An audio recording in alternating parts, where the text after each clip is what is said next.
إن الحمد لله نحمده ونستعينه ونستغفره ونعوذ بالله من شرور أنفسنا ومن سيئات أعمالنا. من يهده الله فلا مضل له ومن يضلل فلا هادي له. وأشهد أن لا إله إلا الله وحده لا شريك له، وأشهد أن محمدا عبده ورسوله. أما بعد، فإن خير الحديث كتاب الله، وخير الهدي هدي محمد صلى الله عليه وسلم، وشر الأمور محدثاتها، وكل محدثة بدعة، وكل بدعة ضلالة، وكل ضلالة في النار. فأعوذ بالله من الشيطان الرجيم. الذين آتيناهم الكتاب يتلونه حق تلاوته أولئك يؤمنون به، ومن يكفر به فأولئك هم الخاسرون. وقال تعالى: إن الذين يتلون كتاب الله وأقاموا الصلاة وأنفقوا مما رزقناهم سرا وعلانية يرجون تجارة لن تبور. وجاء في حديثنا للنبي صلى الله عليه وسلم أنه قال: اقرأوا القرآن فإنه يأتي يوم القيامة شفيعا لأصحابه. رواه مسلم وغيره. وقال صلى الله عليه وسلم أيضا: خيركم من تعلم القرآن وعلمه। সমস্ত প্রশংসা মহান রব্বুল আলামিনের জন্য। কতবার সালাত ও সালাম পাঠ করছি নবী মুহাম্মদ সাল্লাল্লাহু আলাইহি ওয়াসাল্লাম এবং তার সকল অনুসারীদের প্রতি, আল্লাহুম্মা সাল্লি আলাইহি ওয়া আলাইহিম। সম্মানিত ভাই ও বোনেরা, আল্লাহ রাব্বুল আলামিন তার নবীর উপরে সর্বপ্রথম ওহী নাযিল করেছিলেন, ইকরা বিসমি রাব্বিকাল্লাযী খালাক। আরো কয়েকটি আয়াত আমরা সবাই জানি। সর্বপ্রথম নবী সাল্লাল্লাহু আলাইহি ওয়াসাল্লামকে পড়ার নির্দেশ দিয়েছেন আল্লাহ রাব্বুল আলামিন গারে হিরায় তিনি যখন অবস্থান করছিলেন সে সময় প্রথমে পড়তে বলেছেন। সুতরাং আমাদেরকে কোরআন এবং হাদিস সম্পর্কে জ্ঞান অর্জন করতে হলে পড়তে হবে। অবশ্যই আমাদেরকে কোরআন তেলাওয়াত করতে হবে। মহাগ্রন্থ আল কোরআন আল্লাহর বাণী, কালামুল্লাহ। এই কালামুল্লাহকে আমাদেরকে গুরুত্ব দিতে হবে। যেহেতু কোরআন আমাদের ধর্মীয় গ্রন্থ, কোরআনকে আমাদের সংবিধান বানানো হয়েছে।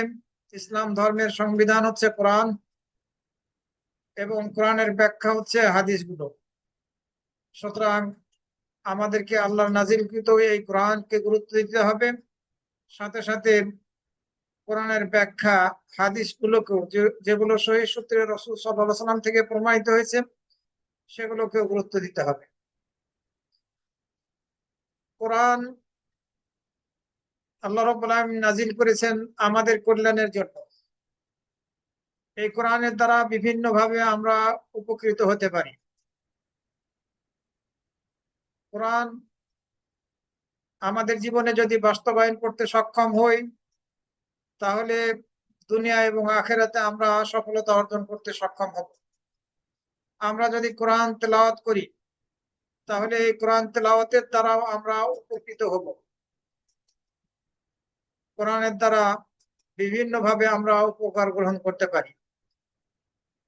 আজকের আলোচনার মধ্যে আমি আপনাদের সামনে কোরআনের ফজিলত সম্পর্কে কিছু আলোচনা করার ইচ্ছা পোষণ করেছি। ইনশাআল্লাহ কোরআনের ফজিলত এবং কোরআন তেলাওয়াতের ফজিলত সম্পর্কে কিছু কথা আপনাদের সামনে তুলে ধরব। কোরআন শিক্ষা গ্রহণ করা এবং কোরআন অন্যকে শিক্ষা দেওয়া, এটি সর্বোত্তম আমলের অন্তর্ভুক্ত। যারাই নিজেরা কোরআন শিখবে এবং অন্যদেরকে শিখাবে, তারা সর্বোত্তম বান্দাদের অন্তর্ভুক্ত হতে পারবে। যেটি রাসূল সাল্লাল্লাহু আলাইহি ওয়াসাল্লাম হাদিসের মধ্যে বলেছেন, খায়রুকুম মান তাআল্লামাল কুরআন ওয়া আল্লামাহ। তোমাদের মধ্য থেকে সে ব্যক্তি সর্বোত্তম যে কোরআন শিখলো এবং অন্যকে শেখালো। সুতরাং আমাদেরকে কোরআন একটা পানি কোরআন আমাদেরকে শিখতে হবে কোরআন তেলাওয়াত শিখতে হবে এবং অন্যদেরকে শেখানোর চেষ্টা করতে হবে। কোরআন তেলাওয়াতের অনেক ফজিলত বর্ণিত হয়েছে, কোরআন মাজিদের মধ্যেও এসেছে, আবার হাদিসের মধ্যেও এসেছে। যেমন সূরা আল বাকারার 121 নম্বর আয়াতের মধ্যে আল্লাহ রাব্বুল আলামিন বলছেন, আল্লাযীনা আতাইনাহুমুল কিতাবা ইয়াতলুনাহু হাক্কা তিলাওয়াতিহি উলাইকা ইউমিনুনা বিহি। আমি যাদেরকে আমি কোরআন দিয়েছি, কিতাব দিয়েছি অর্থাৎ কোরআন দিয়েছি, এরা এই কোরআনকে যথাযথভাবে তেলাওয়াত করে, পাঠ করে, উলাইকা ইউমিনুনা বিহি, তারাই এই কোরআনের প্রতি ঈমান আনয়নকারী, তারাই ঈমান এনেছে। তো কোরআন আল্লাহ রাব্বুল আলামিন আমাদেরকে দান করেছেন তার নবীর মাধ্যমে। আমরা যদি এই কোরআন তেলাওয়াত করি, তাহলে আমরা ধরে নেব যে আল্লাহ রাব্বুল আলামিন এই কোরআনকে আমাদের মাঝে এই কোরআনের দ্বারা ঈমান দান করেছেন। যারা কোরআন সত্যিকার অর্থে তেলাওয়াত করে তারা ঈমানদার, তাদেরকে ঈমান দেওয়া হয়েছে, তারা ঈমান আনতে সক্ষম হয়েছে, এই জন্যই তারা কোরআন তেলাওয়াত করে থাকে। ওমা ইয়াকফুর বিহি, আর এই কোরআনকে যে অস্বীকার করবে, যারা অস্বীকার করবে তারাই ক্ষতিগ্রস্ত। আল্লাহ রাব্বুল আলামিন কোরআনকে আমাদের জন্য নিয়ামত হিসাবে দান করেছেন। আমরা যদি কোরআন তেলাওয়াত করি, করতে সক্ষম হই, তাহলে আমরা সত্যিকার অর্থে ঈমানদার, মুমিন হিসাবে গণ্য হব। কোরআন তেলাওয়াতের দ্বারা আমরা দুনিয়া এবং আখিরাতে সফলতা অর্জন করতে সক্ষম হব। কোরআন তেলাওয়াতের দ্বারা আমরা উপকার গ্রহণ করতে সক্ষম হব। আল্লাহ রাব্বুল আলামিন সূরা ফাতিরের 29 নম্বর আয়াতের মধ্যে বলছেন, ইন্নাল্লাযীনা ইয়াতলুনা কিতাবাল্লাহি ওয়া আকামুস সালাতা ওয়া আনফাকু মিম্মা রাযাকনাহুম সিররান ওয়া আলানিয়াহ ইয়ারজুনা তিজারাতান লান তাবুর। নিশ্চয় যারা কিতাবুল্লাহকে তেলাওয়াত করে, কোরআনকে তেলাওয়াত করে, সালাত কায়েম করে এবং তাদেরকে আমি যে রিজিক দিয়েছি এই রিজিক থেকে দান খয়রাত করে, গোপনে এবং প্রকাশ্যে, দান খয়রাত করে, ইয়ারজুনা তিজারাতান লান তাবুর, তারা আশা করতে পারে এমন ব্যবসার আশা করতে পারে যেটা কখনো ধ্বংস হবে না। যারা কোরআন তেলাওয়াত করে, সালাত কায়েম করে, আল্লাহ যে নিয়ামত দান করেছেন রিজিক হিসেবে সেগুলো থেকে খরচা করে গোপনে এবং প্রকাশ্যে, তারা আশা করতে পারে এমন যে ব্যবসা কখনো ধ্বংস হবে না। সুতরাং আমাদেরকে কোরআনকে ধারণ করতে হবে, সালাত আদায় করতে হবে, দান খায়রাত করতে হবে। কোরআনকে ধারণ করলেই আমরা ধ্বংসপ্রাপ্তদের অন্তর্ভুক্ত হব না। কোরআন আমরা সাধ্যমাফিক তেলাওয়াত করার চেষ্টা করব। যদি সক্ষম না হই, তাহলে আমরা কোরআন শুনবো। কোরআন যদি আমরা মনোযোগ সহকারে শুনি, তাহলে আল্লাহর রহমত প্রাপ্তদের অন্তর্ভুক্ত হতে পারবো। সূরা আল আরাফের 204 নম্বর আয়াতের মধ্যে আল্লাহ রাব্বুল আলামিন বলছেন, ওয়াইদা কুরিয়াল কুরআনু ফাসতামিউ লাহু ওয়া আনসিতু লাআল্লাকুম তুরহামুন। আর যখন কোরআন পাঠ করা হবে, তখন তোমরা তাকে মনোযোগ সহকারে শোনো।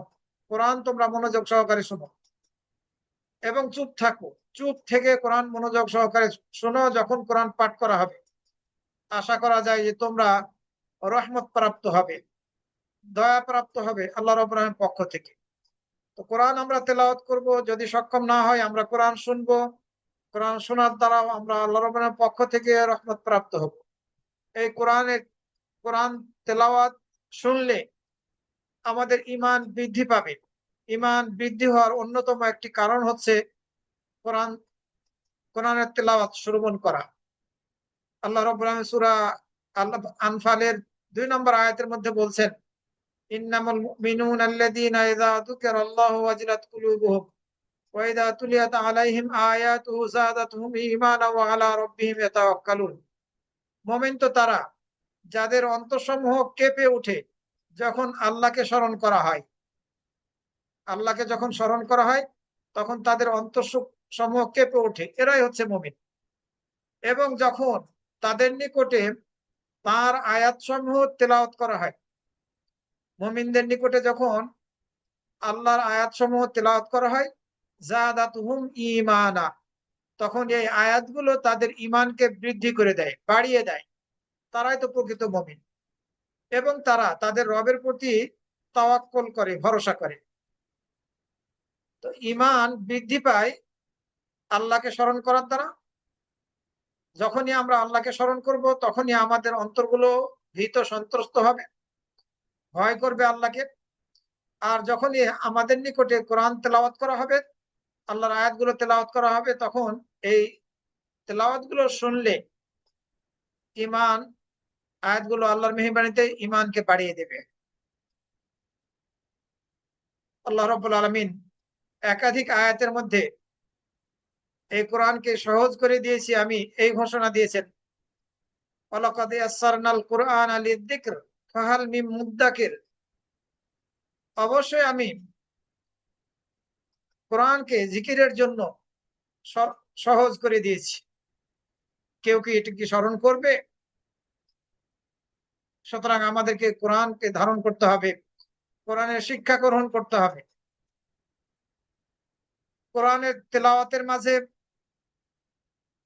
আল্লাহর নির্দেশ মেনে চলা হয়। যদি আমরা কোরআন তেলাওয়াত করি, তাহলে কোরআন পাঠ করি, তাহলে আল্লাহর নির্দেশ মানা হয়। যদি কোরআন পাঠ না করি, তাহলে পরে আল্লাহর নির্দেশ মানা হয় না। আল্লাহ রাব্বুল আলামিন বলছেন, ফাকরাউ মা তায়াসসারা মিনাল কোরআন, কোরআন থেকে যতটুকু সহজ হয় তোমরা পাঠ করো, আল্লাহ নির্দেশ দিয়েছেন। সুতরাং আমরা এই নির্দেশ পালন করে কোরআন তেলাওয়াত করার ব্যাপারে সচেষ্ট থাকব। আমরা যদি কোরআন হেফজ করি, কোরআন তেলাওয়াত করি, তাহলে কিয়ামত দিবসে এই কোরআন আমাদের জন্য সুপারিশ করবে। একাধিক হাদিসের মধ্যে বর্ণিত হয়েছে। আবু উমামা রাদিয়াল্লাহু আনহু থেকে বর্ণিত হয়েছে একটি হাদিসের মধ্যে, তিনি বলেন, আমি রাসূল সাল্লাল্লাহু আলাইহি সাল্লামকে বলতে শুনেছি, তিনি বলেছেন, ইকরাউল কোরআনা, তোমরা কোরআন পাঠ করো, কেননা এই কোরআন কিয়ামতের দিন কোরআন পাঠকারীদের জন্য সুপারিশকারী হিসেবে আগমন করবে। এই কোরআন কোরআন পাঠকারীদের জন্য সুপারিশ করবে। মুসলিম শরীফের হাদিস। এছাড়া অত্যন্ত সুপরিচিত হাদিস, যেটি আমরা পূর্বেও বহুবার শুনেছি, আব্দুল্লাহ ইবনে আমর রাদিয়াল্লাহু আনহু থেকে বর্ণিত হয়েছে, রাসূল সাল্লাল্লাহু আলাইহি সাল্লাম বলেছেন, আসিয়াম ওয়াল কুরআন ইয়াশফানি লিল আবদি ইয়াউমাল কিয়ামাহ। সিয়াম এবং কোরআন উভয়টাই বান্দার জন্য কিয়ামত দিবসে সুপারিশ করবে, শাফাআত করবে। সিয়াম বলবে, আই রব মানাআতুহু আত-তাআম ওয়া শাহাওয়াত বিন নাহার ফাশাফিআনি ফীহি। সিয়াম বলবে, হে আমার রব, আমি তাকে খানাপিনা থেকে বাধা প্রদান করেছিলাম এবং জৈবিক চাহিদা পূর্ণ করা থেকে দিনের বেলায় আমি বাধা দিয়েছিলাম। দিনের বেলা খানাপিনা থেকে এবং জৈবিক চাহিদা পূর্ণ করা থেকে বাধা দিয়েছিলাম। আমি তার পক্ষ থেকে তোমার নিকটে সুপারিশ করছি, আমার সুপারিশ তুমি কবুল করো। আবার কোরআন বলবে, ওয়ায়াকুলুল কুরআনু মানা'তুহুন নাওমা বিল-লাইল। কোরআন বলবে, হে আমার রব, আমি তাকে রাতের বেলা ঘুমাতে দেই নাই, ঘুমাতে বাধা দিয়েছিলাম। সে আমাকে তেলাওয়াত করেছিল, তোমার কালাম তেলাওয়াত করেছিল। আমি আমার পক্ষ থেকে তার জন্য সুপারিশ করছি, তুমি আমার সুপারিশ কবুল করো। রাসূল সাল্লাল্লাহু আলাইহি ওয়াসাল্লাম বললেন, ফায়ুশাফাআন, উভয়ের সুপারিশ কবুল করা হবে। সিয়াম এবং কোরআনের সুপারিশ কিয়ামতের দিন কবুল করা হবে। সুতরাং আমাদেরকে কোরআন তেলাওয়াত করতে হবে, কোরআনকে এড়িয়ে গেলে চলবে না, তাহলে এই ফজিলতগুলো আমরা লাভ করতে সক্ষম হব। কেউ যদি সক্ষম হন মসজিদে কোরআন তেলাওয়াত করতে অথবা মসজিদে গিয়ে কোরআন শিখতে, এর জন্য বিশেষ ফজিলত বর্ণিত হয়েছে। মসজিদে কোরআন তেলাওয়াত করা এবং মসজিদে কোরআন শিক্ষা গ্রহণ করা, এর ফজিলত বর্ণিত হয়েছে। উকবা বিন আমির রাদিয়াল্লাহু আনহু থেকে বর্ণিত হয়েছে, তিনি বলেন, খারাজা রাসূলুল্লাহ সাল্লাল্লাহু আলাইহি ওয়াসাল্লাম ওয়া নাহনু ফিস সুফফা। রাসূল সাল্লাল্লাহু আলাইহি ওয়াসাল্লাম এমত অবস্থায় বের হলেন যে আমরা সুফফা নামক স্থানে ছিলাম। রাসূল সাল্লাল্লাহু আলাইহি ওয়াসাল্লাম বললেন, যে সাহাবী বলতেছেন, ও উকবা বিন আমির যে আমরা সুফা নামক স্থানে ছিলাম যখন রাসূল সাল্লাল্লাহু আলাইহি ওয়াসাল্লাম বের হলেন, বের হয়েই রাসূল সাল্লাল্লাহু আলাইহি ওয়াসাল্লাম বললেন, আইয়ুকুম, প্রশ্ন করলেন, আইয়ুকুম ইউহিব্বু আন ইয়াগদুয়া কুল্লা ইয়াউমিন ইলা বুতহানা আও ইলা লাকীক ফায়াতিয়া মিনহু বিনাকাতাইনি কুমাওয়াইনি ফি গায়রি ইসমিন ওয়ালা কাতি'i রাহিমিন। তোমাদের মধ্য থেকে কে পছন্দ করে দৈনন্দিন বুতহান অথবা আকিক নামক বাজারে যাবে এবং সেখান থেকে উঁচু চুট বিশিষ্ট উঁচু চুট বিশিষ্ট দুটি উটনি সে নিয়ে চলে আসবে। তোমাদের মধ্য থেকে কে পছন্দ করে দৈনন্দিন বুতহান অথবা আকিক নামক বাজারে যাবে, সেখান থেকে উঁচু চোট বিশিষ্ট দুটি উটনি অর্থাৎ বড় দুটি উটনি সে সাথে করে নিয়ে চলে আসবে, কোনো প্রকার গুনাহ করা ছাড়া এবং রক্তের সম্পর্ককে ছিন্ন করা ছাড়া। কে পারবে এটা, কে পছন্দ করে? রাসূল সাল্লাল্লাহু আলাইহি ওয়াসাল্লাম সাহাবীদেরকে এই প্রশ্ন করলেন। সাহাবীরা উত্তরে বললেন, কুলনা ইয়া রাসূলুল্লাহ নুহিব্বু যালিকা, আমরা তা পছন্দ করি। এই দুই বাজারে একটি বাজারে যাব আর দুটি করে বড় উটনি নিয়ে চলে আসবো, এটি তো আমরা সবাই পছন্দ করি। রাসূল সাল্লাল্লাহু আলাইহি ওয়াসাল্লাম বললেন, আফালা ইয়াগদু আহাদুকুম ইলাল মাসজিদ, তোমাদের কেউ কি মসজিদে যাবে, সেখানে দুটি আয়াত শিখবে অথবা আল্লাহর কিতাব থেকে দুটি আয়াত তেলাওয়াত করবে। মসজিদে গিয়ে সেখানে আল্লাহর কিতাব থেকে দুটি আয়াত শিখবে অথবা দুটি আয়াত পাঠ করবে। এটা কি তোমরা করতে সক্ষম নও? তোমরা যদি এটি করতে সক্ষম হও তাহলে তোমাদের জন্য বা যে যা এটি করতে পারবে তার জন্য বেশি উত্তম দুটি উটনি সাদাকা করার চেয়ে। দুটি আয়াত শিখবে অথবা মসজিদে গিয়ে দুটি আয়াত পাঠ করবে, এই দুটি আয়াত বেশি উত্তম দুটি উটনি সাদাকা করার চেয়ে। তিনটি আয়াত কেউ যদি শিখে অথবা তেলাওয়াত করে মসজিদে গিয়ে, তাহলে সেটি বেশি উত্তম তিনটি উটনি সাদাকা করার চেয়ে। চারটি আয়াত যদি শিখে কেউ অথবা পাঠ করে, তাহলে সেটি বেশি উত্তম চারটি উটনি সাদাকা করার চেয়ে। এভাবে যত আয়াতের সংখ্যা বাড়বে শিক্ষার ক্ষেত্রে অথবা তেলাওয়াত করার ক্ষেত্রে মসজিদে গিয়ে, তত বেশি উটনি সাদাকা করার চেয়ে তার জন্য বেশি উত্তম হবে এই কোরআন তেলাওয়াতটাই। ইমাম মুসলিম 1758 নম্বরে এই হাদিসটি বর্ণনা করেছেন। এ তো গেল মসজিদে গিয়ে কোরআন শিক্ষা গ্রহণ করা অথবা কোরআন তেলাওয়াত করা। বিশেষভাবে পুরুষদের জন্য এটি অত্যন্ত গুরুত্বপূর্ণ একটি আমল, বিশেষভাবে। তবে মা বোনরা মসজিদে গিয়ে কোরআন তেলাওয়াত করতে পারবে না, সেখানে গিয়ে কোরআন তেলাওয়াত করলে এই ফজিলত পাবে না, বিষয়টি এমন নয়। মা বোনেরাও যদি তাদের নির্দিষ্ট স্থানে মসজিদের যেটা নির্ধারণ করা আছে সেখানে গিয়ে কোরআন তেলাওয়াত করে অথবা শিখে, তাহলে ইনশাআল্লাহ এই একই ফজিলত লাভ করবে। সালাতের মধ্যে, নামাজের মধ্যে কোরআন তেলাওয়াত করার ফজিলত আবু হুরায়রা রাদিয়াল্লাহু থেকে বর্ণিত হয়েছে। এ মর্মে আবু হুরায়রা রাদিয়াল্লাহু থেকে বর্ণিত হয়েছে, তিনি বলেন, রাসূল সাল্লাল্লাহু আলাইহি ওয়াসাল্লাম বলেছেন, আইয়ুহিব্বু আহাদুকুম ইযা রাজা'a ইলা আহলিহি আন ইয়াজিদা ফিহি সালাসা খালিফাতিন ইযামিন সিমান, কুলনা না'ম। قال فثلاث آيات يقرأ بهن أحدكم في صلاته خير له من ثلاث خليفات عظام سمان, রাওয়াহু মুসলিম। রাসূল সাল্লাল্লাহু আলাইহি ওয়াসাল্লাম বলছেন, তোমাদের কেউ কি পছন্দ করে যে সে তার পরিবারের নিকট ফিরে যাবে তিনটি গর্ভবতী মোটা তাজা উটনি নিয়ে?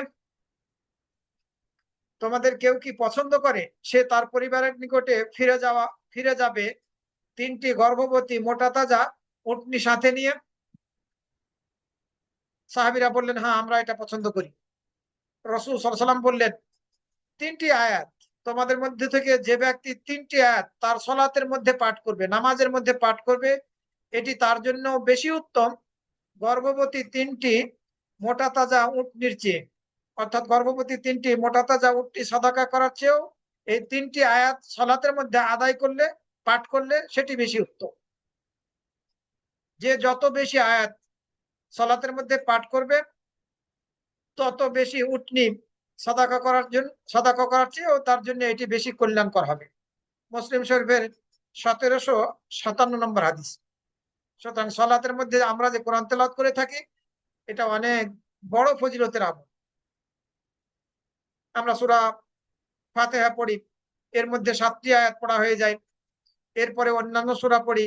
যত লম্বা করে আমরা সালাত আদায় করব, আয়াত যত বেশি পড়ব, তত বেশি আমরা উটনি সাদাকা করার চেয়েও বেশি উত্তম আমল করতে সক্ষম হব।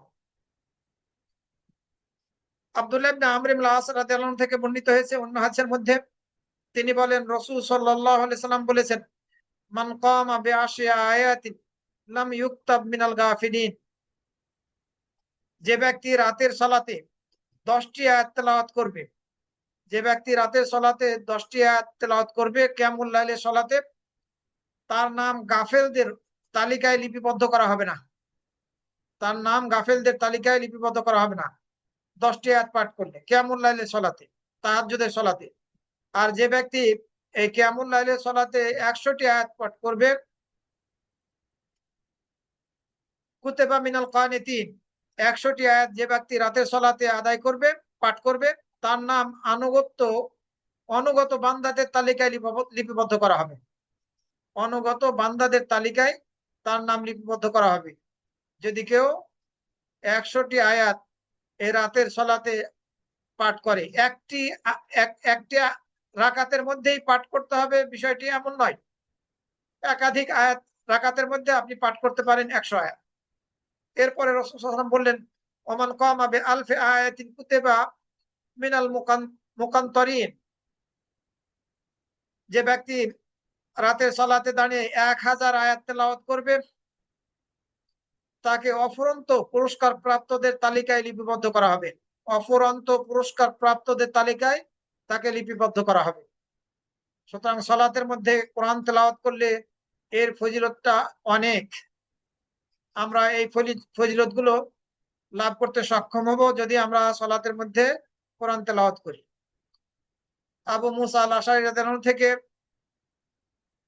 বর্ণিত একটি হাদিসের মধ্যে মুমিনদের, যে মুমিনরা কোরআন তেলাওয়াত করে আর যে মুমিন কোরআন তেলাওয়াত করে না, আবার যে মুনাফিক কোরআন তেলাওয়াত করে আর যে মুনাফিক কোরআন তেলাওয়াত করে না, এদের উদাহরণ দেওয়া হয়েছে। আবু মুসা আল-আশআরী রাদিয়াল্লাহু আনহু বলেন, রাসূল সাল্লাল্লাহু আলাইহি ওয়াসাল্লাম বলেছেন, মাসালুল মুমিনিল্লাযী ইয়াকরাউল কুরআন কামাসালিল উতরুজ্জাহ রিহুহা তাইয়িবুন ওয়া তা'মুহা তাইয়িব। যে মুমিন কোরআন তেলাওয়াত করে তার উদাহরণ হলো কাগজি লেবুর মতো, যার গন্ধ সুবাসিত, স্বাদও ভালো। সুগন্ধ যার থেকে বের হয়, আবার স্বাদটাও মিষ্টি, স্বাদটাও ভালো।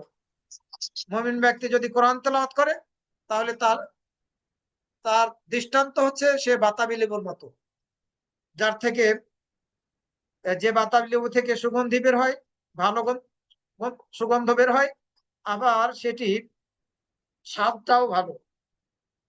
ওয়ামাসালুল মুমিনিল্লাযী লা ইয়াকরাউল কুরআন কামাসালিত তামরাতি লা রিহা লাহা ওয়া তা'মুহা হুলবুন। আর যে মুমিন কোরআন তেলাওয়াত করে না, কোরআন পাঠ করে না, তার দৃষ্টান্ত হচ্ছে একটি খেজুরের মতো, যে খেজুরের কোনো গন্ধ থাকে না, খেজুরের মধ্যে কোনো গন্ধ নেই, সুগন্ধ নেই। ওয়া তা'মুহা হুলবুন, তবে সেটির স্বাদটি মিষ্টি, মিষ্টি স্বাদ। এই খেজুরের মতো হচ্ছে সেই মুমিন যে মুমিন কোরআন পাঠ করে না। এরপরে রাসূল সাল্লাল্লাহু আলাইহি ওয়াসাল্লাম বললেন, ওয়া মাসালুল মুনাফিকিল্লাযী ইয়াকরাউল কুরআন। আর যে মুনাফিক কোরআন পাঠ করে তার দৃষ্টান্ত হচ্ছে রায়হানার মতো, তার দৃষ্টান্ত হচ্ছে রায়হানা ফুলের মতো, যার গন্ধ ভালো কিন্তু স্বাদ অত্যন্ত তিতা স্বাদ। তো মুনাফিক কোরআন যদি পাঠ করে তাও এর দৃষ্টান্ত হচ্ছে রায়হানা ফুলের মতো, যার গন্ধ ভালো কিন্তু স্বাদটা হচ্ছে তিতা। আর সেই মুনাফিকের দৃষ্টান্ত, যে মুনাফিক কোরআন তেলাওয়াত করে না, পাঠ করে না, সেই মুনাফিকের দৃষ্টান্ত হচ্ছে কামাসালিল হানজালাতি রিহুহা আমরুন ওয়া তা'মুহা মুর, মাকাল ফলের মতো। এই যে মুনাফিক কোরআন তেলাওয়াত করে না, তার দৃষ্টান্ত হলো মাকাল ফলের মতো, যার গন্ধ তিক্ত, স্বাদও তিক্ত। আমরা সেই মুমিনদের অন্তর্ভুক্ত হতে চাই যে মুমিনরা সর্বদা কোরআন তেলাওয়াত করে। যার ফলে আমাদের দৃষ্টান্ত যাতে হয় কমলা লেবুর মতো। আল্লাহ রাব্বুল আলামিন আমাদেরকে যাতে এই প্রথম প্রকারের মুমিনের অন্তর্ভুক্ত হওয়ার তৌফিক দান করে।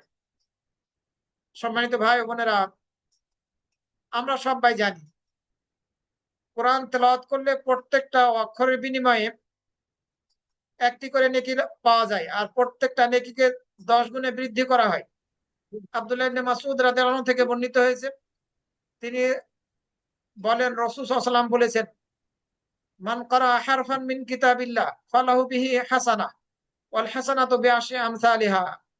যে ব্যক্তি কিতাবুল্লাহ থেকে একটি অক্ষর পাঠ করবে তার জন্য একটি নেকি, আর এই একটি নেকিকে 10 এ রূপান্তরিত করা হবে। লা আকুলু আলিফুন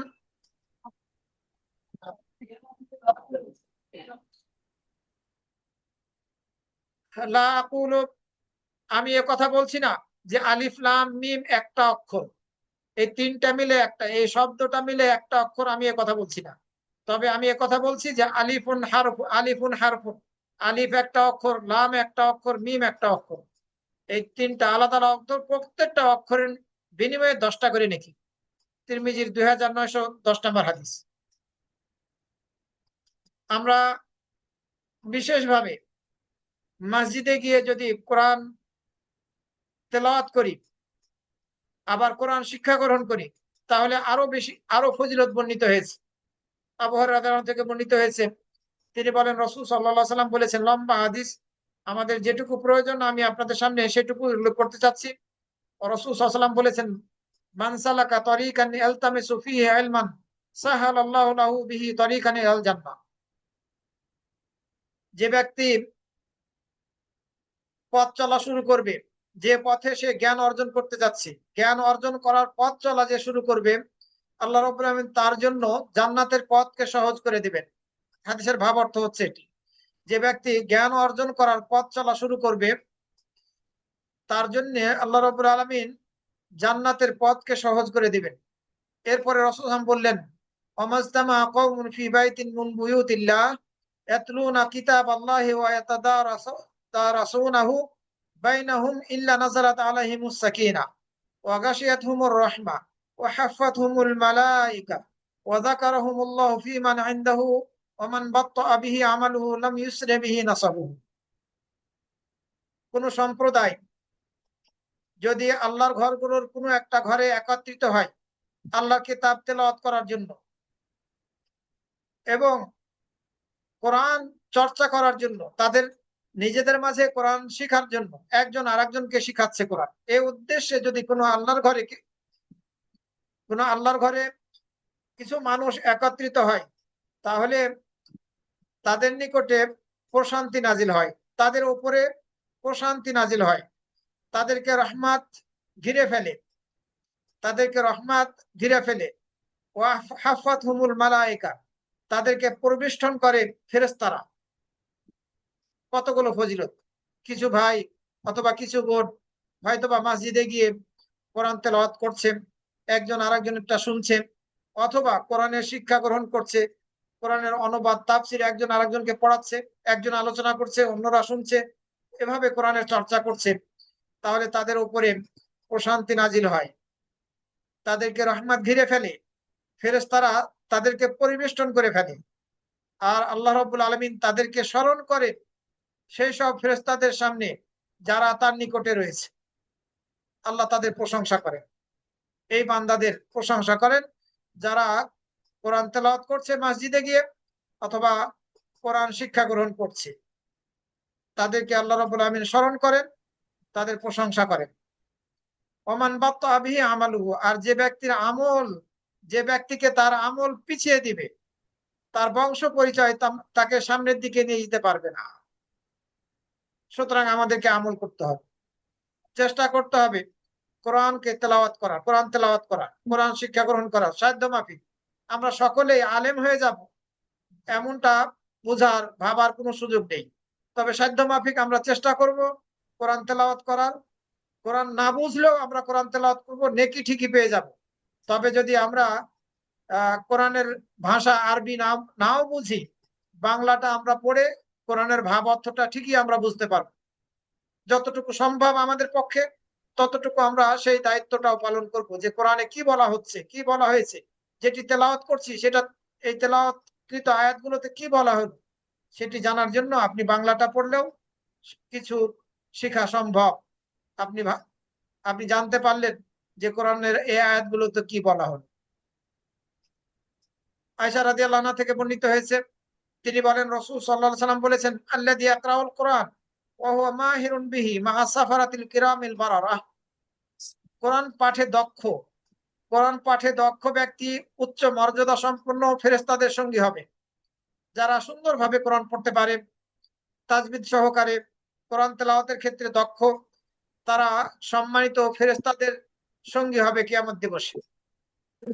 আল্লাযী ইয়াকরাউল কোরআন ওয়া ইয়াতাআতাউ।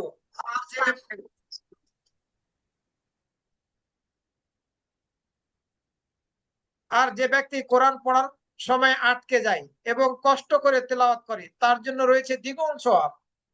বঞ্চিত না। একজন ব্যক্তি কোরআন পড়তে পারছে না, কিন্তু কোরআন ছেড়ে দিচ্ছে না, সে সর্বাত্মক চেষ্টা করে যাচ্ছে কোরআন তেলাওয়াত করার, হয়তোবা তোতলাচ্ছে, ঠিক মতো তার জবান থেকে বের হচ্ছে না, উচ্চারণ ঠিক মতো করতে পারছে না, সে যদি কষ্ট করে কোরআন তেলাওয়াত করতে থাকে তাহলে ডবল নেকি পাবে। বুখারী এবং মুসলিম শরীফের হাদিস। সুতরাং আমাদেরকে পারছি না বলে আমরা যাতে কোরআন ত্যাগ না করি, এ ধরনের ভুল আমাদের থেকে যাতে না হয়, এ ব্যাপারে আমাদেরকে অবশ্যই সচেষ্ট থাকতে হবে, চেষ্টা চালিয়ে যেতে হবে। পারছি না এ কথা যাতে আমরা না বলি। নবী সাল্লাল্লাহু আলাইহি সাল্লাম, উমর ইবনে খাত্তাব রাদিয়াল্লাহু আনহু থেকে অন্য হাদিসের মধ্যে বর্ণিত হয়েছে, নবী সাল্লাল্লাহু আলাইহি সাল্লাম বলেছেন, ইন্নাল্লাহা ইয়ারফাউ বিহাদাল কিতাবা আকওয়ামান ওয়া ইয়াদাউ বিহি আখারিন। আল্লাহ রাব্বুল আলামিন এই কিতাব দ্বারা অনেক জাতিকে মর্যাদায় উন্নীত করেছেন, অনেক জাতিকে মর্যাদায় উন্নীত করেন আর অন্যদের অবনত করেন। কাউকে উপরে উঠান কোরআনের কারণে, আর কাউকে নিচু নামিয়ে দেন কোরআনের কারণে। এর অর্থ হচ্ছে, যারা এই কিতাবের অনুসারী হবে তারা দুনিয়ায় মর্যাদাবান এবং আখিরাতে জান্নাত লাভ করবে, আর যারা একে অস্বীকার করবে তারা দুনিয়ায় লাঞ্ছিত ও পরকালে জাহান্নামে পতিত হবে। এর অর্থ হচ্ছে এটি। আল্লাহ বহু জাতিকে এই কোরআনের কারণে উচ্চ মর্যাদা দান করেছেন, আবার অনেকের অধঃপতন ঘটিয়েছেন। এর অর্থ হচ্ছে এটি, যারা কোরআনের পথকে অবলম্বন করেনি, কোরআন মেনে চলেনি, তাদের অধঃপতন দুনিয়া এবং আখিরাত। যেহেতু যে ব্যক্তি কোরআন শিখবে অন্যকে শিখাবে, সে ব্যক্তি সর্বোত্তম, আমরা এই সর্বোত্তম ব্যক্তির অন্তর্ভুক্ত হতে চাই, যেটি রাসূল সাল্লাল্লাহু আলাইহি ওয়াসাল্লাম হাদিসের মধ্যে বলেছেন। আমরা নিজেরা কোরআন শিখবো, অন্যকে শেখানোর ব্যাপারে সচেষ্ট হবো ইনশাআল্লাহ। কোরআন যারা তেলাওয়াতকারী, কোরআন তেলাওয়াত যারা করে, তারা তারা আল্লাহ রাব্বুল আলামিনের পরিজনদের অন্তর্ভুক্ত, বিশেষ বান্দাদের অন্তর্ভুক্ত। যারা কোরআন তেলাওয়াত করে, কোরআন মেনে চলে, তারা আল্লাহ রাব্বুল আলামিনের পরিজনদের অন্তর্ভুক্ত এবং আল্লাহ রাব্বুল আলামিনের বিশেষ বান্দাদের অন্তর্ভুক্ত। আনাস ইবনে মালিক রাদিয়াল্লাহু আনহু থেকে বর্ণিত হয়েছে, তিনি বলেন, রাসূল সাল্লাল্লাহু আলাইহি সাল্লাম বলেছেন, ইন্না লিল্লাহি আহলিনা মিনান নাস। কিছু লোক আল্লাহ রাব্বুল আলামিনের পরিজন, মানে পরিবারভুক্ত। সাহাবীরা জিজ্ঞাসা করলেন, ইয়া রাসূলুল্লাহ মান হুম, তারা কারা? রাসূল সাল্লাল্লাহু আলাইহি ওয়াসাল্লাম বললেন, তারা হচ্ছে কোরআন তেলাওয়াতকারীরা। কোরআন তেলাওয়াতকারীরা হচ্ছে আল্লাহর পরিজন এবং তার বিশেষ বান্দা। সুতরাং আল্লাহ রাব্বুল আলামিনের সাথে সংশ্লিষ্ট হতে হলে আমাদেরকে কোরআন তেলাওয়াত করতে হবে এবং আমাদেরকে কোরআনের শিক্ষাকে গ্রহণ করতে হবে, কোরআনের বিধিবিধানকে মেনে চলতে হবে। যারা কোরআন হেফজ করবে, এরা জান্নাতের মধ্যে কোরআনের যতগুলো আয়াত তার মুখস্থ আছে, হেফজ আছে, এই আয়াতগুলোর সংখ্যায় কোরআন জান্নাতের মধ্যে মর্যাদা লাভ করতে সক্ষম হবে। যে যত আয়াত মুখস্থ করতে সক্ষম হবে এই দুনিয়াতে, যদি সে জান্নাতি হয়, তাহলে জান্নাতের মধ্যে ততটা মর্যাদা লাভ করতে সক্ষম হবে। প্রত্যেকটা আয়াতের বিনিময়ে একটি একটি করে উঁচু মর্যাদা লাভ করতে সক্ষম হবে। এ মর্মে তিরমিজি এবং আবু দাউদের মধ্যে হাদিস বর্ণিত হয়েছে আব্দুল্লাহ ইবনে আমর রাদিয়াল্লাহু আনহু থেকে। নবী সাল্লাল্লাহু আলাইহি সাল্লাম বলেছেন, ইউকালু লি সাহিবিল কোরআন, কোরআনের সঙ্গী যে ব্যক্তি কোরআন নিয়মিত তেলাওয়াত করত, মুখস্থ রাখত এবং তার অনুসরণ করত। কোরআনের সঙ্গী বলতে এটা বোঝানো হয়েছে যে ব্যক্তি কোরআন নিয়মিত তেলাওয়াত করত, মুখস্থ রাখত এবং তার অনুসরণ করত, তাকে বলা হবে পড়তে থাকো, তুমি পড়তে থাকো, জান্নাতের মর্যাদার স্তরে উপরে উঠতে থাকো। একটি করে আয়াত পড়ো আর জান্নাতের মর্যাদার স্তরে উপর দিকে উঠতে থাকো। এবং যেমন পৃথিবীতে ধীরে ধীরে সুন্দরভাবে তুমি তেলাওয়াত করতে, তেমনি ভাবে তেলাওয়াত করতে থাকো, জান্নাতের মধ্যে বলা হবে। কারণ যে তুমি যে সর্বস্তর সর্বশেষ আয়াতটি পাঠ করবে, তোমার মর্যাদার স্থান সেখানে নির্ধারিত হবে। যত আয়াত আমরা মুখস্থ জান্নাতের মধ্যে পাঠ করতে পারবো, সর্বশেষ আয়াত যেটি আমাদের মুখস্থ পাঠ করবো আমরা, সেই মর্যাদায় ওই আয়াতের জন্য যে মর্যাদা নির্ধারিত আছে সেখানে পৌঁছতে সক্ষম হবো। এই যে এখানে বলা হলো কোরআনের সঙ্গী, সাহিবুল কোরআন, এর দ্বারা বোঝানো হয়েছে কোরআনের হাফেজদের।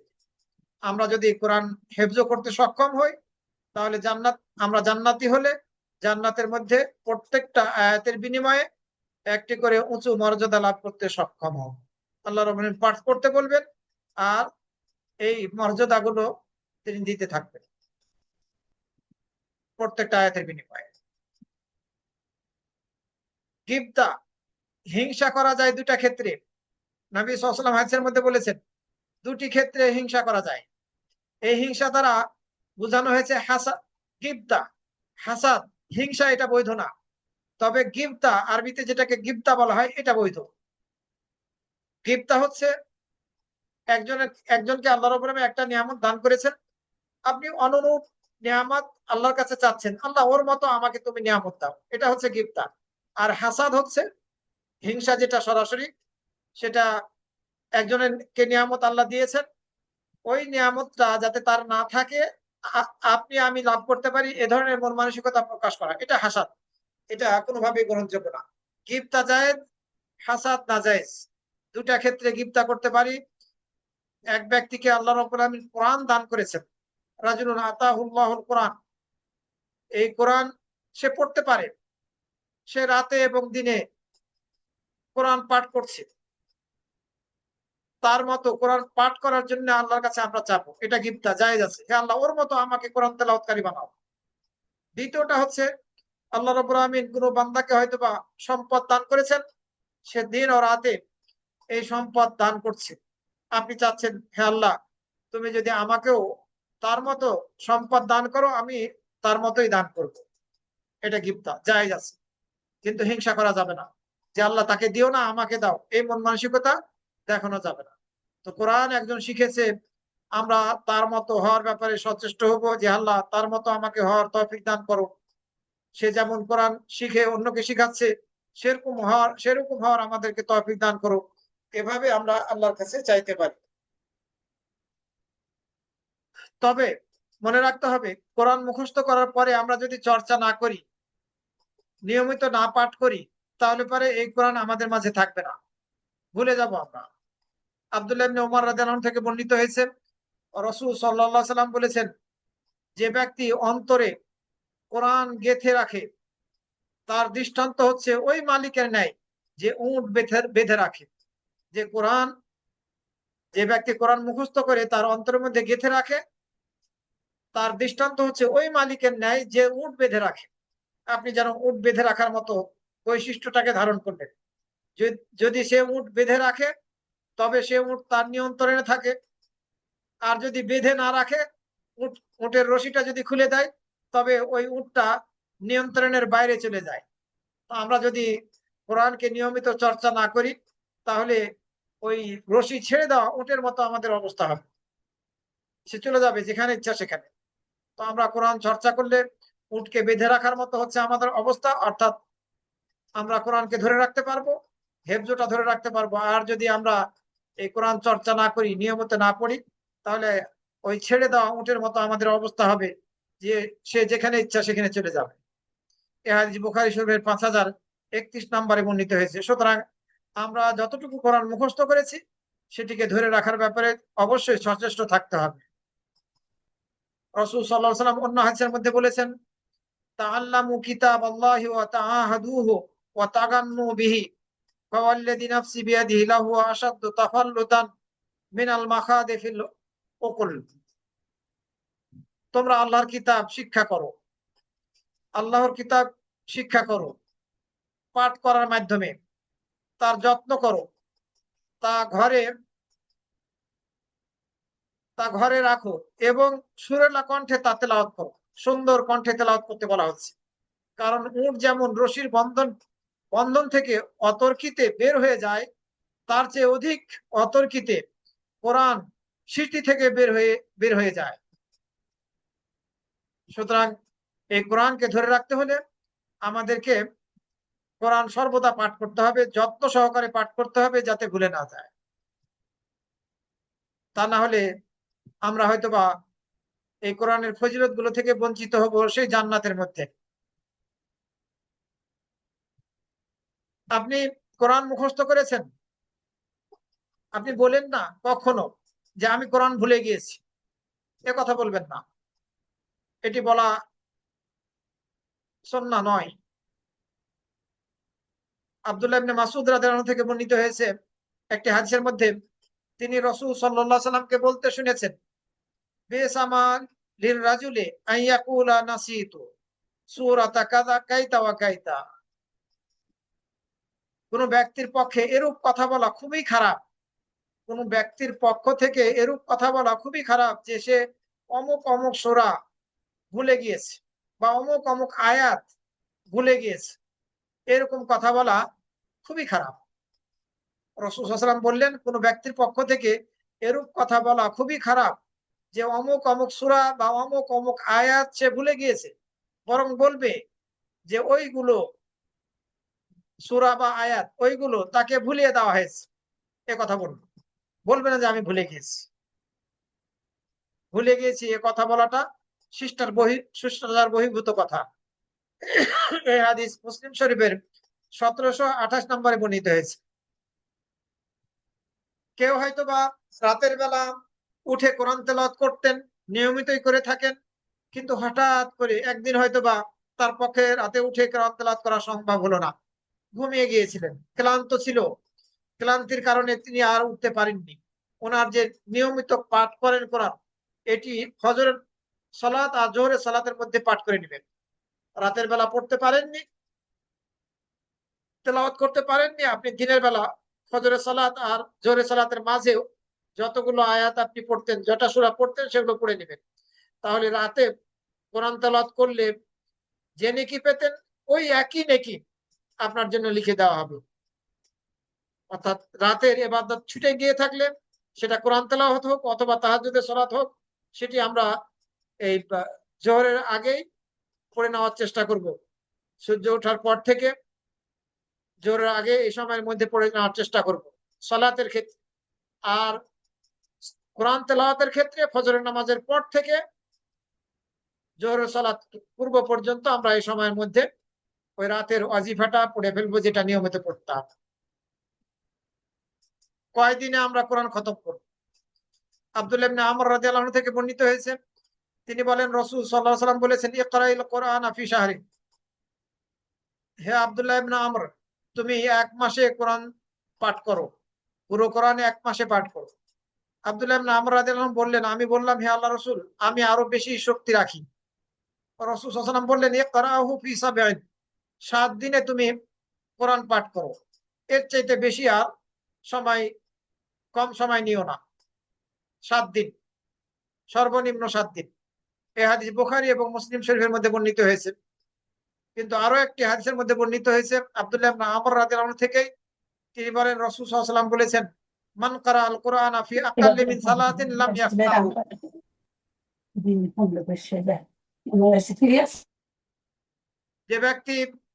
যে ব্যক্তি রাসূল সাল্লাল্লাহু আলাইহি ওয়াসাল্লাম বলেছেন, যে ব্যক্তি 3 দিনের নিচে কোরআন পাঠ করবে, সে কোরআনের কিছুই বুঝবে না, কিছুই বুঝতে সক্ষম হবে না।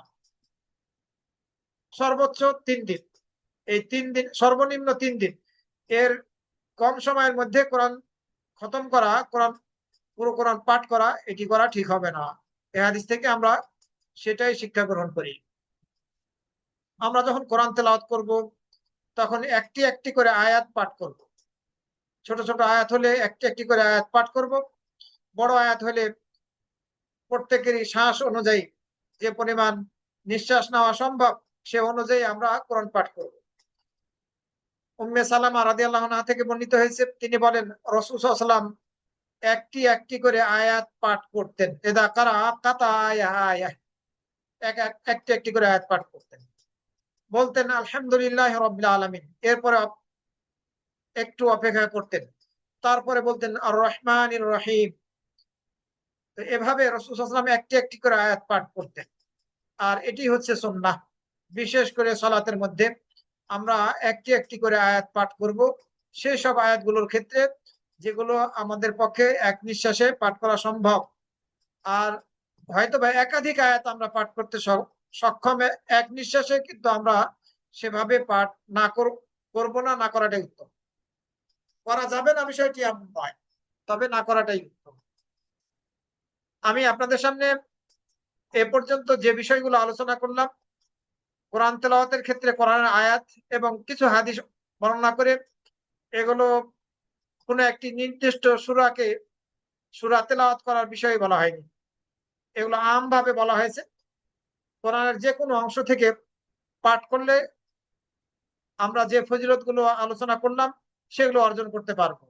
সেটা সলাতের মধ্যে হোক, অথবা সলাত ছাড়া অন্য সময়ে হোক, অথবা মসজিদে গিয়ে হোক। যে সময় আমরা সলাত আদায় করি না কেন, কোরআনের যে কোনো অংশ থেকে ওই নেকিগুলো, ওই সওয়াবগুলো আমরা লাভ করতে সক্ষম হব। তবে বিশেষ বিশেষ কিছু সূরা এবং কিছু আয়াতের বিশেষ ফজিলত বর্ণিত হয়েছে। আমরা এই বিষয়টাও একটু দেখব, কোন কোন সূরার বিশেষ ফজিলত বর্ণিত হয়েছে। সমাজের মধ্যে চালু আছে অনেক সূরার কথা, যে এই সূরার এই ফজিলত, কিন্তু অথচ সেই সূরার ফজিলত সহিহ হাদিস দ্বারা প্রমাণিত নয়, সমাজের মধ্যে চালু আছে, অনেকে আমলও করে। এই জন্য কোন সূরার ফজিলত সহিহ দলিল দ্বারা প্রমাণিত হয়েছে আর কোনটি প্রমাণিত হয়নি, এই বিষয়টি আমি আপনাদের সামনে একটু তুলে ধরার চেষ্টা করব ইনশাআল্লাহ। সূরা ফাতিহা। সূরা ফাতিহা একটি ফজিলতপূর্ণ সূরা। এই সূরার বিশেষ ফজিলত রয়েছে। সালাতের মধ্যে সূরা ফাতিহা পাঠ করা এটি একটি সালাতের রুকন। সূরা ফাতিহা যদি কেউ পাঠ না করে তাহলে তার সালাত হবে না। বুখারী এবং মুসলিম শরীফের মধ্যে বর্ণিত হয়েছে উবাদা ইবনে সামিত রাদিয়াল্লাহু আনহু থেকে, রাসূল সাল্লাল্লাহু আলাইহি ওয়াসাল্লাম বলেছেন, লা সালাতা লিমান লাম ইয়াকরা বিফাতিহাতিল কিতাব। যে ব্যক্তি ফাতিহাতুল কিতাব, কিতাবের প্রথম সূরা ফাতিহা পাঠ না করবে, তার সালাতই হবে না, তার সালাতই হবে না। সুতরাং এই সূরা ফাতিহা বিশেষ ফজিলত এর দ্বারা প্রমাণিত হচ্ছে যে এই সূরা ফাতিহা প্রত্যেকটা রাকাতে পড়াটা ফরজ, পড়তেই হবে। এছাড়া কোরআনের মধ্যে যতগুলো সূরা আছে, এই সূরাগুলোর মধ্যে সর্বোত্তম সূরা হচ্ছে সূরা ফাতিহা। তিরমিজির 2875 নম্বরে একটি হাদিস বর্ণিত হয়েছে আবু হুরায়রা রাদিয়াল্লাহু আনহু থেকে। রাসূল সাল্লাল্লাহু আলাইহি ওয়াসাল্লাম উবাই ইবনে কাব রাদিয়াল্লাহু আনহুকে উদ্দেশ্য করে বললেন, আতুহিব্বু আন উআল্লিমাকা সূরাতান, তুমি কি পছন্দ করো আমি তোমাকে একটি সূরা শিখাবো, যে সূরাটি, আমি তোমাকে এমন একটি সূরা শিখাবো যে সূরাটি তাওরাত, ইনজিল, জাবুর এবং এই ফুরকান অর্থাৎ কোরআন মাজিদের মধ্যেও নাজিল হয়নি। সে সূরাটি তোমাকে কি আমি শিখাবো, তুমি এটা পছন্দ করো? অর্থাৎ এই সূরা ফাতিহা ছাড়া আর কোন সূরার ক্ষেত্রে এই কথা বলা হয়নি। তুমি কি পছন্দ করো আমি তোমাকে শিখাই এমন একটি সূরা যেটা তাওরাতে নাজিল হয়নি, ইনজিলে নাজিল হয়নি, জাবুরে নাজিল হয়নি, এবং এই ফুরকান কোরআনের মধ্যে অন্য কোন সূরার ক্ষেত্রে বলা হয়নি যেটার ব্যাপারে। উবাই ইবনে কাব রাদিয়াল্লাহু আনহু বললেন, হ্যাঁ ইয়া রাসূলুল্লাহ। রাসূল সাল্লাল্লাহু আলাইহি ওয়াসাল্লাম বললেন, কাইফা তাকরাউ ফিস সালাহ, তুমি কিভাবে সালাতের মধ্যে পাঠ করো? ক্বালা ফাকারা উম্মাল কোরআন, সূরা ফাতিহা পাঠ করতেন। ক্বালা রাসূলুল্লাহ সাল্লাল্লাহু আলাইহি ওয়াসাল্লাম, তখন রাসূল সাল্লাল্লাহু আলাইহি ওয়াসাল্লাম বললেন, সেই সত্তার কসম যার হাতে আমি মুহাম্মাদের আত্মা, তাওরাত, ইনজিল, জাবুর এবং কোরআনের মধ্যে এই সূরাটার মতো আর কোন সূরা নাজিল করা হয়নি। এটি হচ্ছে সূরা ফাতিহার ফজিলত। এই সূরাটির মতো আর কোন সূরা নাজিল করা হয়নি, অর্থাৎ এই সূরাটি উত্তম একটি সূরা। আবার সূরা হিজরের 87 নম্বর আয়াতের মধ্যে আল্লাহ রাব্বুল আলামিন বলেছেন, আখ্যা দিয়েছেন এই সূরাকে আস-সাবউল মাসানি বলে। ওয়ালাকাদ আতাইনাকা সাবআম মিনাল মাসানি ওয়াল কুরআনাল আযীম। আর আমি তো তোমাকে দিয়েছি বারবার পঠিত 7টি আয়াত। সূরা ফাতিহার কথা বলা হচ্ছে। আর আমি তো তোমাকে দিয়েছি বারবার পঠিত 7টি আয়াত, ও মহান কোরআন। এই 7টি আয়াত সূরা ফাতিহার, এটির কথা আলাদাভাবে উল্লেখ করলেন আল্লাহ রাব্বুল আলামিন রাসূল সাল্লাল্লাহু আলাইহি ওয়াসাল্লাম হাদিসের মধ্যে। আল্লাহ রাব্বুল আলামিন উল্লেখ করলেন এই আয়াতের মধ্যে, আর কোরআনকে আলাদাভাবে উল্লেখ করলেন। যদিও ওই 7টি আয়াত কোরআনের অন্তর্ভুক্ত। আল্লাহ বললেন, আর আমি তো তোমাকে দিয়েছি বারবার পঠিত 7টি আয়াত ও মহান কোরআন। সূরা ফাতিহা 7টি আয়াত, এটিও সূরা ফাতিহার বিশেষ মর্যাদার প্রমাণ বহন করে।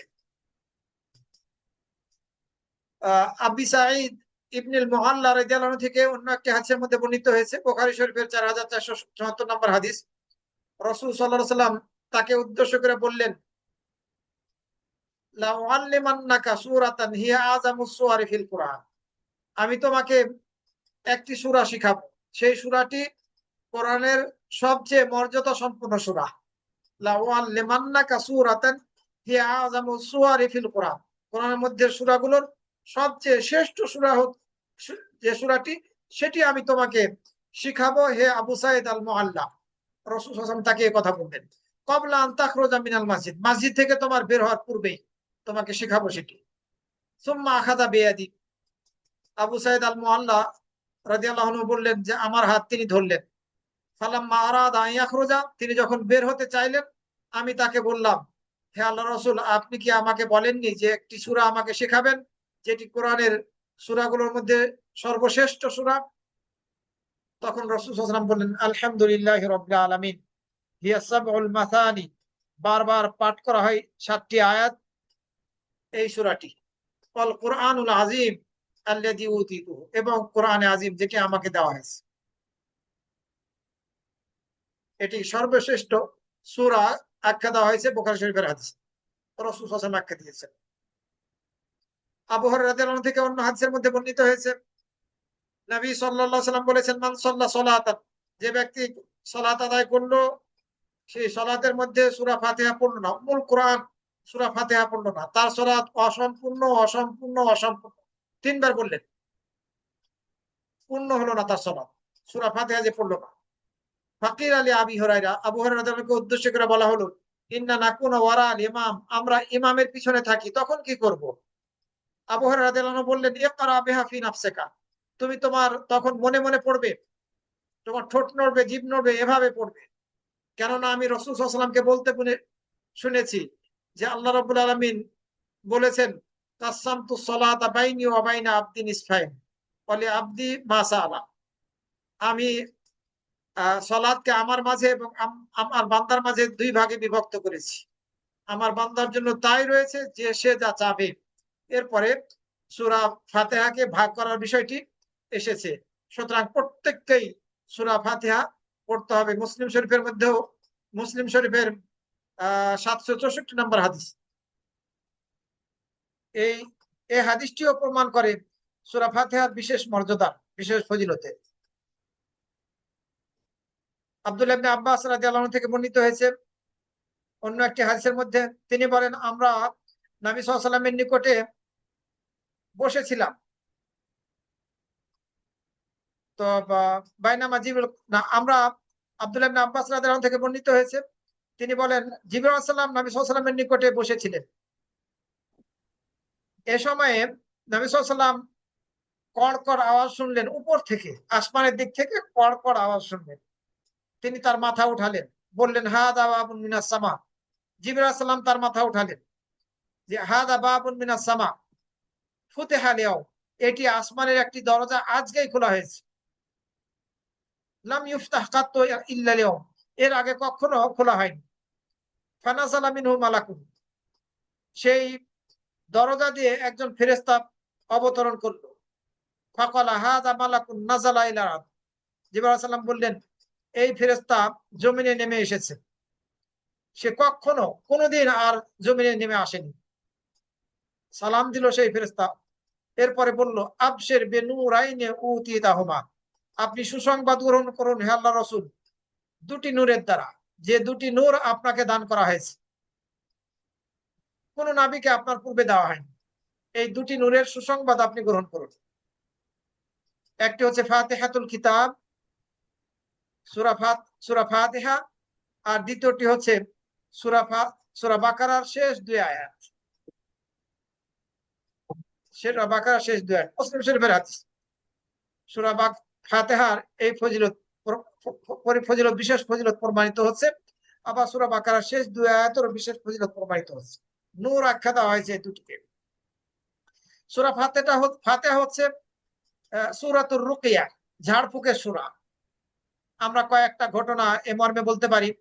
আবু সাইদ খুদরি রাদিয়াল্লাহু আনহু থেকে বর্ণিত হয়েছে, তিনি বলেন, কুন্না ফি মাসিরিন লানা, আমরা আমাদের একটা পথ দিয়ে চলছিলাম, আমরা একটা স্থানে নামলাম, অবস্থান গ্রহণ করলাম। এক মেয়ে আসলো, এসে বলল যে আমাদের এই এই মহল্লার বা কওমের যিনি সর্দার, তাকে সে সাপ দ্বারা আক্রান্ত হয়েছে, সাপে কেটেছে, তাকে দংশন করেছে সাপ তাকে। তোমাদের মধ্য থেকে কেউ কি ঝাড়ফুঁককারী আছে? আমাদের পুরুষরা যারা, আমাদের এই এই গ্রামের পুরুষ যারা, তারা অনুপস্থিত। তোমাদের মধ্যে কি কেউ এমন আছে যে ঝাড়ফুঁক করতে পারে?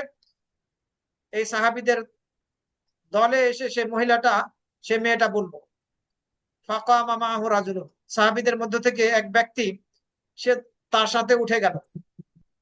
মা কুন্না না'বুনুহু বির রুকিয়াতিন, সাহাবীরা বলছেন যে আমরা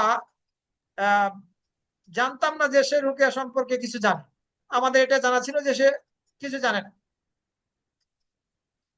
এই ব্যক্তি, এই সাহাবী সেই মেয়ের সাথে গিয়ে তাদের যে নেতা, তাকে ঝাড়ফুঁক করলো, ফলে সে সুস্থ হয়ে গেল। আমার আলহ বেসালাসিনা সা, ওই নেতা নির্দেশ দিল 30টি ছাগল দিয়ে দেওয়ার, এই যে ঝাড়ফুঁক করলো, ঝাড়ফুঁক করার কারণ, এবং 30টি ছাগল দিল। আবার এই সাহাবীদেরকে দুধ পান করালো তারা। যখন এই সাহাবী ঝাড়ফুঁক করার পরে ফিরে আসলো, তখন আমরা তাকে জিজ্ঞাসা করলাম, আকুনতা তুহসিনু রুকিয়াতান আও কুনতা তারকি, তুমি কি সুন্দরভাবে রুকিয়া করতে জানতে? তুমি কি সুন্দরভাবে রুকিয়া করতে পারো, অথবা সুন্দরভাবে তুমি রুকিয়া করতে জানতে? পূর্বে কি কখনো রুকিয়া করেছো? এটা সাহাবীরা জিজ্ঞাসা করলেন এই রুকিয়াকারী, ঝাড়ফুঁককারী সাহাবীকে। এই সাহাবী বললেন, লা মা রাকাইতু ইল্লা বিউম্মিল কিতাব, আমি আগে কখনো এই ঝাড়ফুঁক করি নাই, আমি এই ব্যক্তিকে উম্মুল কিতাবের দ্বারা ঝাড়ফুঁক করেছি, সূরা ফাতিহার দ্বারা ঝাড়ফুঁক করেছি। তখন সাহাবীরা পরস্পরের সাথে আলোচনা করে বললেন, লা তুহাদ্দিসু শাইআন হাত্তা নাতিয়া আও নাসআলা নবী সাল্লাল্লাহু আলাইহি ওয়াসাল্লাম, আমরা নবী সাল্লাল্লাহু আলাইহি ওয়াসাল্লামের নিকটে গিয়ে সিদ্ধান্ত নিব এই ছাগলগুলো খাবো না খাবো না। ফালাম্মা কাদামনাল মাদিনা যাকারনাহু লিন-নবী সাল্লাল্লাহু আলাইহি ওয়াসাল্লাম, যখন আমরা মদিনায় আসলাম, নবী সাল্লাল্লাহু আলাইহি ওয়াসাল্লামের সামনে আমরা এই ঘটনা উল্লেখ করলাম। নবী সাল্লাল্লাহু আলাইহি ওয়াসাল্লাম ওই সাহাবীকে জিজ্ঞাসা করলেন, ওমা কানা ইউদরিহি আন্নাহা রুকিয়া, তাকে কোন জিনিসটা জানে আছে যে সূরা ফাতিহাটা রুকিয়ার কাজ করে, ঝাড়ফুঁকের কাজ করে। আমার তোমরা এই ছাগলগুলো বন্টন করো, আমার জন্য একটা অংশ দাও। রাসূল সাল্লাল্লাহু আলাইহি ওয়াসাল্লাম এই কথা বললেন। বুখারী শরীফের 5007 নম্বর হাদিস। এই জন্য সূরা ফাতিহা হচ্ছে সূরাতুর রুকিয়া, ঝাড়ফুঁকের সূরা। অন্য একটি হাদিসের মধ্যে খারেজা বিনতু সালত আত-তামিমি রাদিয়াল্লাহু আনহা থেকে বর্ণিত হয়েছে, তিনি তার চাচা থেকে বর্ণনা করেছেন। তার চাচা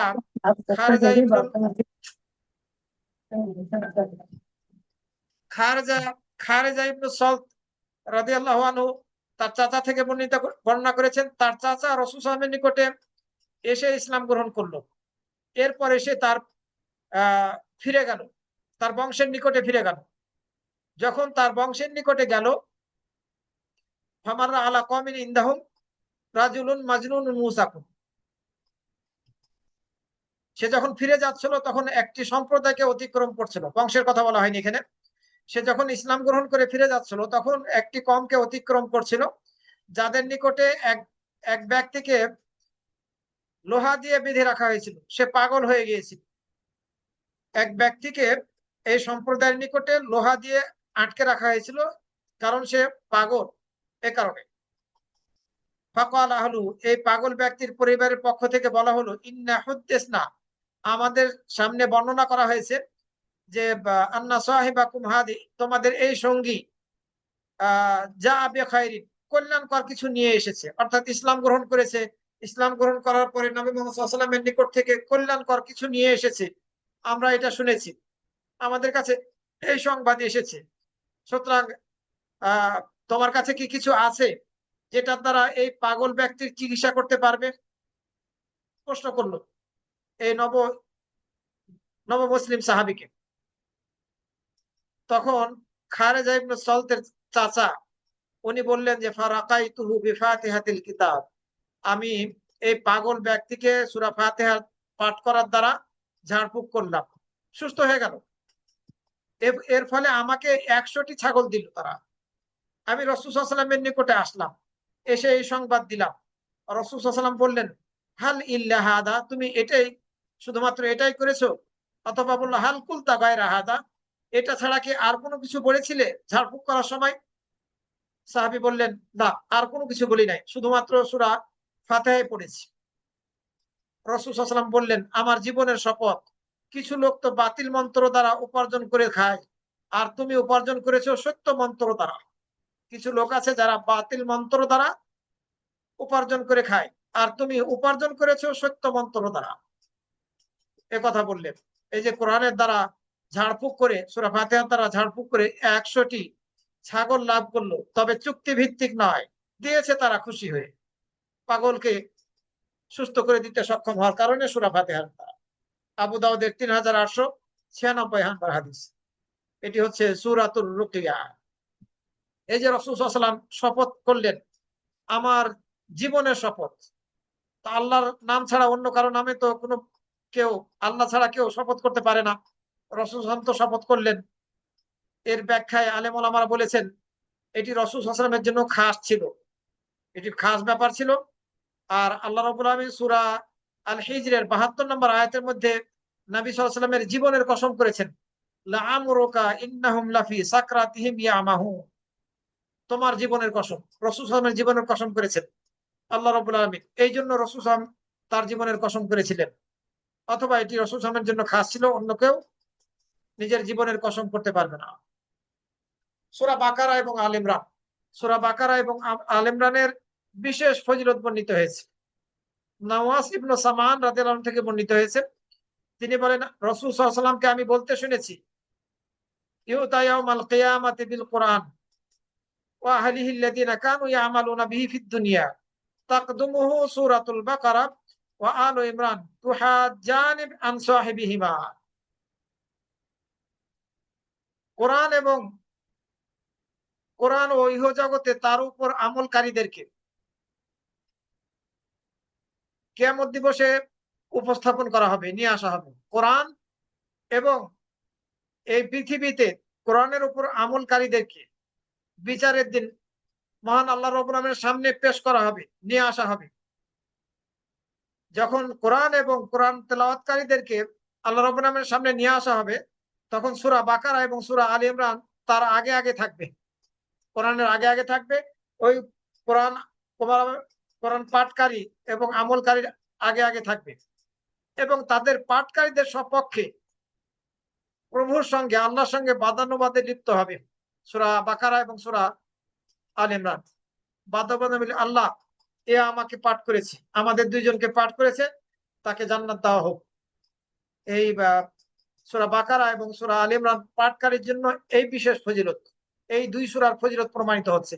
এই হাদিস মুসলিম শরীফের মধ্যে বর্ণিত হয়েছে। এছাড়া আবু উমামা আল বাহিলি রাদিয়াল্লাহু আনহু থেকে অন্য হাদিসের মধ্যে বর্ণিত হয়েছে, তিনি বলেন, আমি রাসূল সাল্লাল্লাহু আলাইহি ওয়াসাল্লামকে বলতে শুনেছি, ইকরাউল কোরআন, তোমরা কোরআন পাঠ করো, কেননা এই কোরআন কিয়ামত দিবসে কোরআন পাঠকারীদের জন্য সুপারিশকারী হিসেবে আগমন করবে।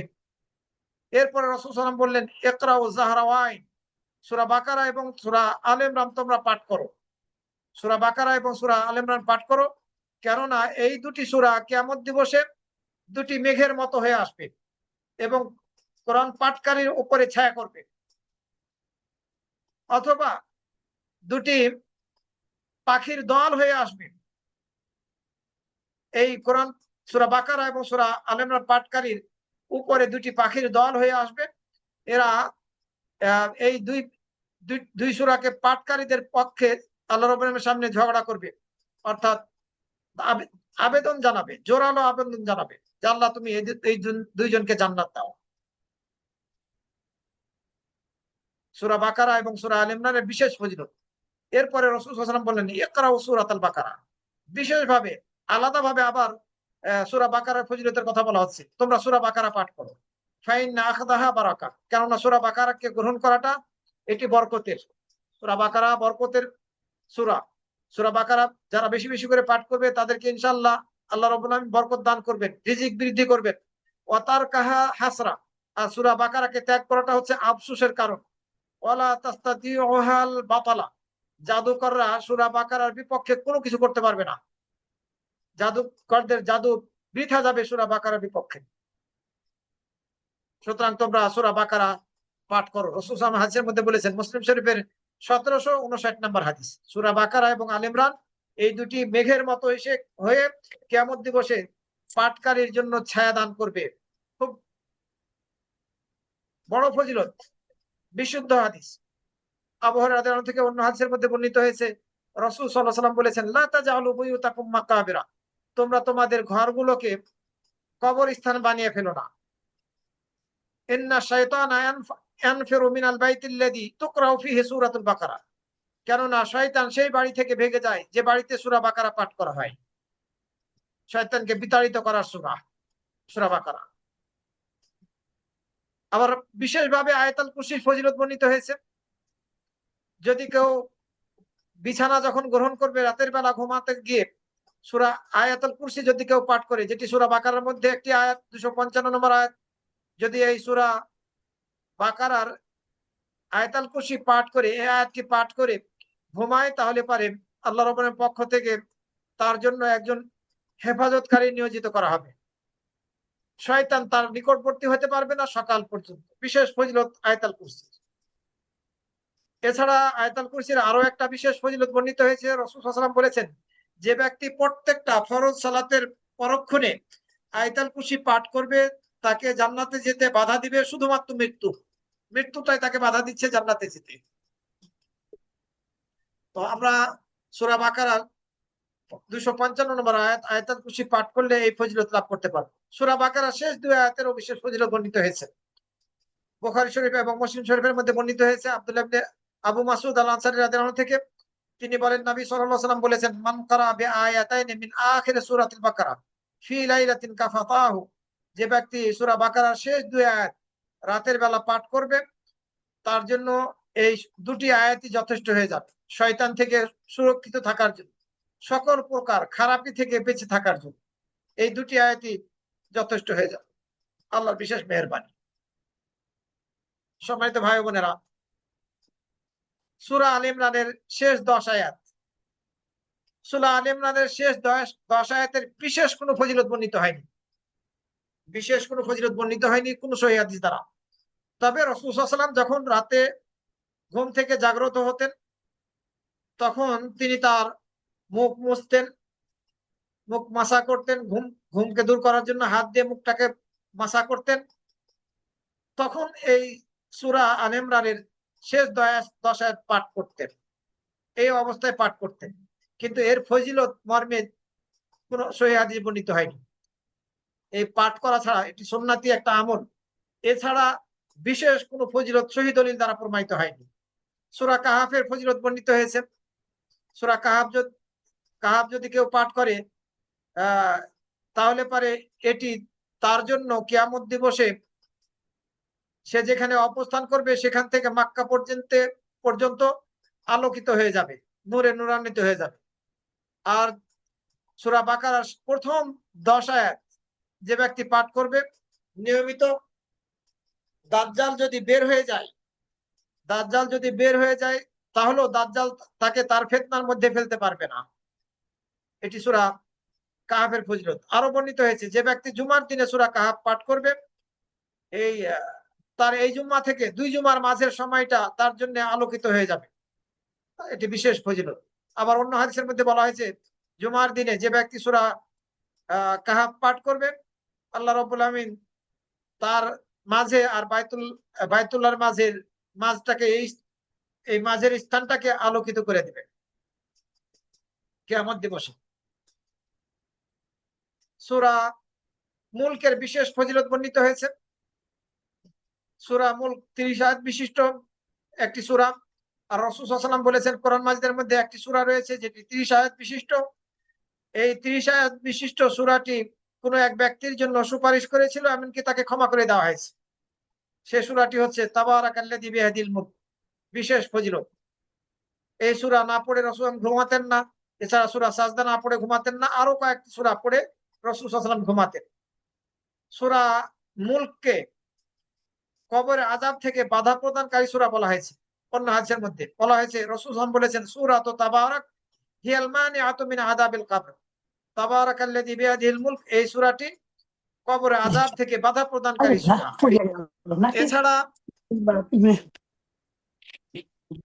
এছাড়া সূরা ইখলাস, ফালাক, নাস এগুলোর ফজিলত বর্ণিত হয়েছে। আমরা সবাই জানি সূরা ইখলাস যদি আমরা একবার পড়ি তাহলে পারে কোরআনের 1/3 পাঠ করার নেকি পাবো, কিন্তু 3বার পড়লে পুরো কোরআন খতমের নেকি পাবো, এ কথা বলা ঠিক হবে না। ওই কথা রাসূল সাল্লাল্লাহু আলাইহি ওয়াসাল্লাম বলেন। রাসূল সাল্লাল্লাহু আলাইহি ওয়াসাল্লাম যেটা বলেছেন, তোমাদের কেউ কি রাতের বেলা 1/3 কোরআন পাঠ করতে অক্ষম? প্রশ্ন করেছেন। সাহাবীরা বললেন ওয়া কাইফা ইয়াকরাউ সুলুসাল কোরআন, কিভাবে 1/3 কোরআন পড়বে? রাসূল সাল্লাল্লাহু আলাইহি ওয়াসাল্লাম বললেন কুল হুয়াল্লাহু আহাদ তা'দিলু সুলুসাল কোরআন। কুল হুয়াল্লাহু আহাদ এই সূরাটি কোরআনের 1/3 পাঠ করার সমান নেকি পাওয়া যাবে এই একটি সূরার দ্বারা।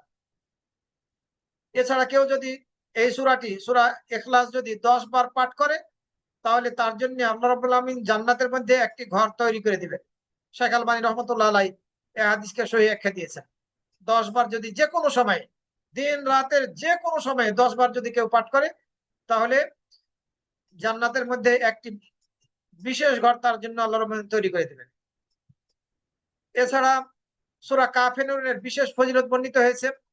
সূরা কাফিরুনের ব্যাপারে রাসূল সাল্লাল্লাহু আলাইহি ওয়াসাল্লাম বলেছেন কুল ইয়া আইয়ুহাল কাফিরুন এই সূরা কোরআনের 4 ভাগের 1 ভাগ, অর্থাৎ কোরআনের 4 ভাগের 1 ভাগ পাঠ করলে যে নেকি পাওয়া যাবে ইনশাআল্লাহ সূরা কুল ইয়া আইয়ুহাল কাফিরুন সূরা পাঠ করলে সেই নেকি লাভ করা যাবে। সূরা জিলজালের কথা বলা হয়ে থাকে যে অর্ধেক কোরআন তেলাওয়াতের সমান নেকি পাওয়া যাবে, ওটি সহিহ না, ওটি সহিহ না।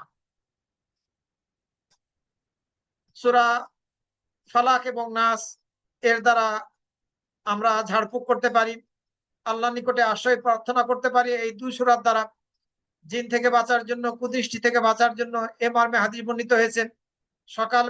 সকালের জিকির আর সন্ধ্যার জিকিরের অন্তর্ভুক্ত যদি আমরা এই 3টি সূরাকে করতে পারি, সূরা ইখলাস, ফালাক, নাস 3টি সূরা সকালবেলায় যদি আমরা পড়ি তাহলে সন্ধ্যা পর্যন্ত কোনো কিছুই আমাদের কোনো ক্ষতি করতে পারবে না। এই 3টি সূরাই আমাদের জন্য যথেষ্ট হয়ে যাবে। এ মর্মে তিরমিজির মধ্যে হাদিস বর্ণিত হয়েছে 3575 নম্বরে।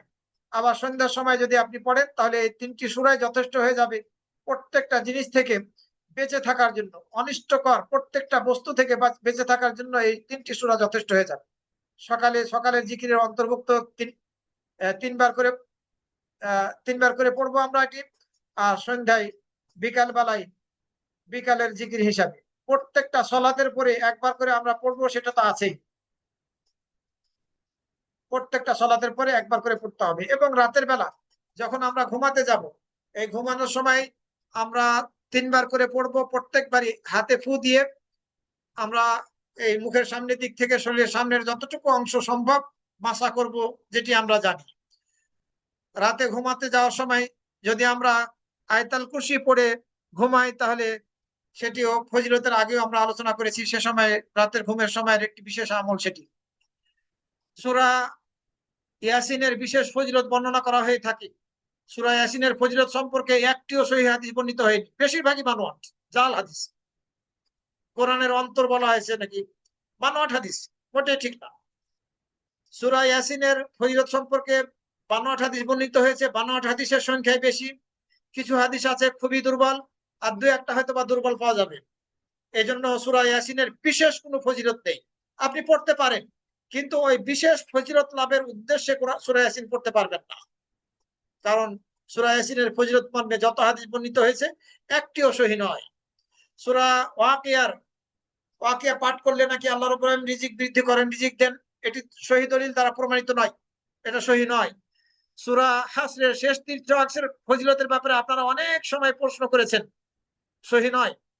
ওই তিন আয়াতের ফজিলত মর্মে যে হাদিস বর্ণিত হয়েছে সেটিও সহিহ নয়। আমরা যেসব কিছু বা যেসব আমল সহিহ দলিল দ্বারা প্রমাণিত হয়নি এইসব আমলকে ত্যাগ করব। সেসব দুর্বল হাদিসের উপর আমরা আমল করব না। আল্লাহ রাব্বুল আলামিন আমাদের সবাইকে সঠিকটা বুঝে সহিহ হাদিসের উপরে যাতে আমরা আমল করতে পারি এই তৌফিক দান করুন। এবং আমরা সর্বাত্মক চেষ্টা করব যেটা শিখবো অন্যদেরকে শেখাবো। আমরা চেষ্টা করব কোরআন শিখেছি, কোরআন অন্যদেরকে শেখাবো, তাহলে আমরা সর্বোত্তম ব্যক্তিদের অন্তর্ভুক্ত হতে পারবো। আল্লাহ রাব্বুল আলামিন আমাদের সবাইকে এই তৌফিক দান করুন। আকুলু কওলি হাদা ওয়া আস্তাগফিরুল্লাহ লি ওয়া লাকুম ওয়া লিসাইরিল মুসলিমিন।